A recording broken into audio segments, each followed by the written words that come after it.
Hello, ഇതൊരു പുതിയൊരു ചാനലാണ്. അതായത് ബ്രഷസ് ആൻഡ് ബീഡ്സ് എന്ന് പറയുന്നൊരു ചാനലാണ്. അപ്പോൾ ഞാൻ ഇവിടെ പറയാൻ പോകുന്ന ടോപ്പിക് എന്താണെന്ന് വെച്ചാൽ ഫാബ്രിക് പെയിൻറ്റിന് ആവശ്യമായ സാധനങ്ങളെക്കുറിച്ചാണ്. അതിൽ ഫസ്റ്റ് നമുക്ക് എടുക്കേണ്ടത് പെയിൻറ്റ് തന്നെയാണ്. ഇത് ബ്രഷുകളാണ്. ഇത് പോയിൻ്റ് ബ്രഷും മറ്റേത് ബ്രൗൺ ബ്രഷുമാണ്. ഈ രണ്ട് ബ്രഷാണ് നമുക്ക് ആകെ ആവശ്യമുള്ളൂ. പിന്നെ പാലറ്റ്, ഇത് പെയിൻറ്റിനൊക്കെ ഇങ്ങനെ യൂസ് ചെയ്യുന്നുണ്ട്. അത് ഇപ്പോൾ ചെയ്തുകൊണ്ടിരിക്കുന്നതുകൊണ്ടാണ് ഇതിൻ്റെ കോലം ഇങ്ങനെ. പിന്നെ നമുക്ക് മറ്റേ ഫ്രെയിം നിർബന്ധമാണ്. ഇത് 12-ൻ്റെ ഫ്രെയിമും ഇത് 10-ൻ്റെ ഫ്രെയിമുമാണ്. 10x10 frame. അതിൽ ഏത് വേണമെങ്കിൽ നിങ്ങൾക്ക് യൂസ് ചെയ്യാം. പിന്നെ മല്ലു ക്ലോത്താണ്, അത് വേണം.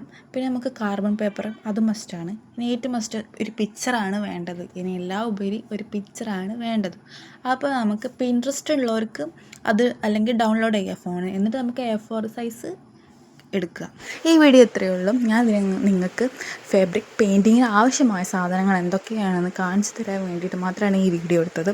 അടുത്തൊരു വീഡിയോ ഞാൻ എന്തായാലും ഔട്ട്ലൈൻ മെത്തേഡിനെ കുറിച്ചിട്ട് നിങ്ങൾക്ക് എന്തായാലും കാണിച്ചു തരാം. അപ്പം അതുവരേക്കും ബൈ.